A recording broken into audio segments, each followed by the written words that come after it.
E falei, vou tentar mais uma montanha. Me dei a chance de ver o que ia acontecer. Eu não sabia o que ia acontecer. E saí para o próximo trecho até o próximo posto de apoio. Comecei aí.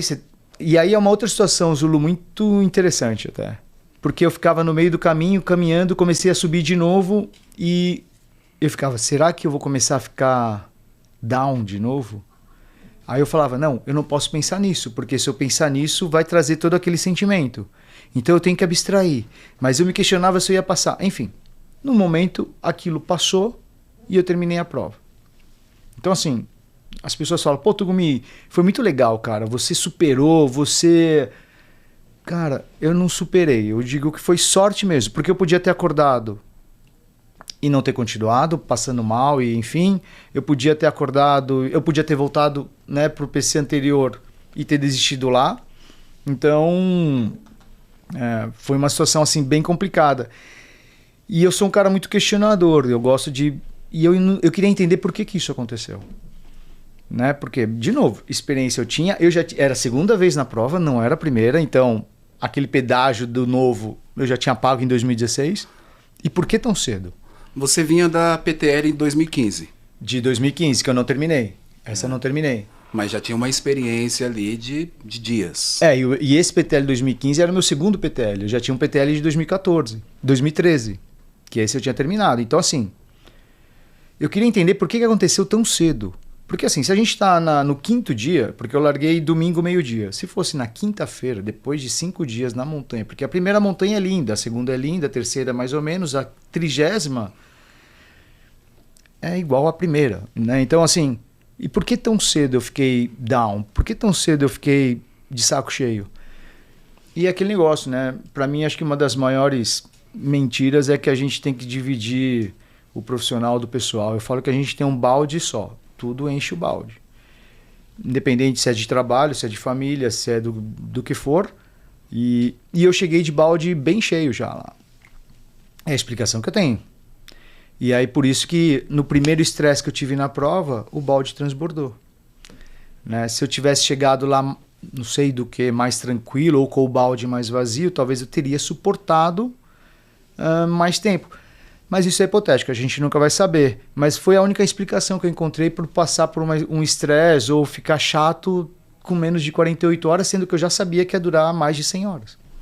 Então a gente pode dizer que existe uma demanda muito maior mental do que física numa situação, numa prova longa de praticamente ali 6 dias. Na minha opinião, quanto mais longo, mais mental.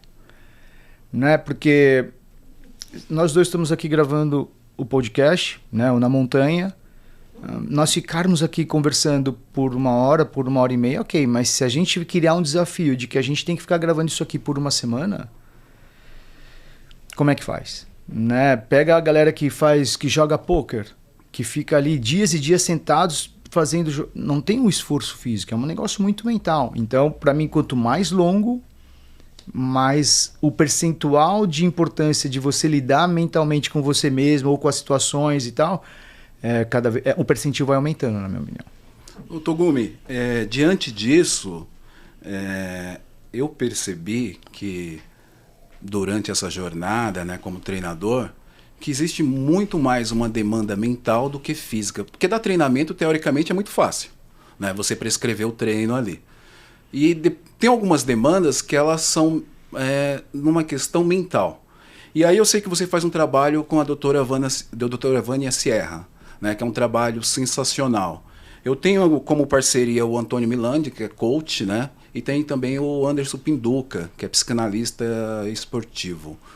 Várias situações eu tenho que encaminhar para essas pessoas, porque eu sei que não é mais questão física, não é mais treinamento, porque a pessoa ela faz aquilo por 1 ano, 2 anos, 3 anos, chega uma hora que parece que a chave desliga, mas ela está fazendo a mesma coisa. E aí há uma demanda mental. Hoje o treinamento mental, ele se tornou mais importante que o treinamento físico? Eu não sei se mais importante, mas ele não é... Eu diria que é tão importante quanto. Porque senão a gente vai cair num erro de que o cara fala assim, eu estou preparado mentalmente, ele deixa o físico de lado e ele acha que ele vai levar na experiência. Não tem como. Na minha opinião, não. Desculpa. Não é que não tem como. É o que eu falo para alguns alunos. Quando eu falo assim, olha, Zulu, eu não acho que você, na minha opinião, não é o momento de você fazer essa prova. Muitas pessoas relacionam com isso de que eu não acredito que você termine a prova. E não está relacionado a isso. Está relacionado a quê? Que como treinadores, a gente tem como obrigação colocar aquele atleta na prova com um mínimo de preparo físico para o desafio que ele vai enfrentar. Né? Então, eu levar uma prova... Se eu quiser tentar largar agora o Thor daqui uma semana, talvez eu consiga, na minha experiência, finalizar a prova. Vou me matar fisicamente, porque eu estou longe da forma física que eu estava, mas talvez na experiência eu consigo levar. Mas saudável não é. Primeiro que já fazer a prova não é saudável, mas assim, seria uma irresponsabilidade da minha parte me inscrever para o Thor daqui a um mês. Sim. Né? Por uma questão de responsabilidade mesmo. O dano físico é muito grande. Qual o preço você vai pagar para isso? E outra também, né?